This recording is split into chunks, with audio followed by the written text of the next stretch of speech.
Une édition d'information que nous ouvrons avec ce fait rocambolesque qui a défrayé la chronique pendant plusieurs jours à Libreville, le camp de cette jeune fille gabonaise qui avait été éventrée mais qui heureusement a échappé à la mort.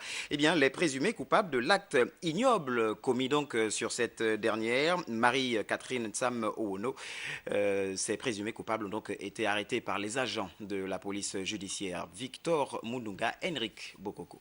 La tentative d'assassinat de la fillette Marie-Catherine Ntsam Oono dans les mailles de la police judiciaire.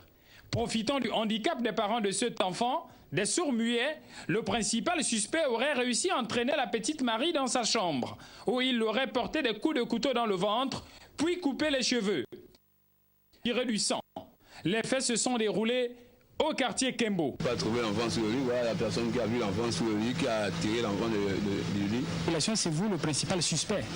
Oui, parce que c'est ma chambre où ils ont retrouvé l'enfant. Et je ne sais pas à quel moment cette personnalité a pu intégrer ma chambre et commencer à vouloir dépisser l'enfant, je ne sais pas. Quand on est parti au bar, puisque quand il est venu nous retrouver, lui, nos amis ne faisaient que faire des va-et-vient. Il nous laissait, il durait là-bas. Maintenant, nous, on n'était que deux, puisque celui qui nous laissait, lui, faisait des va-et-vient.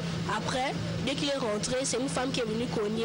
Elle a posé la question si elle n'a pas vu un enfant. Maintenant, il a dit non. C'est là où la femme s'est adossée.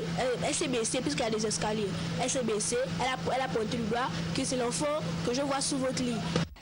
Éventrée à vif dans la journée du 3 juin dernier, la fillette Marie-Catherine se trouve actuellement dans un hôpital. Son pronostic vital n'est pas engagé.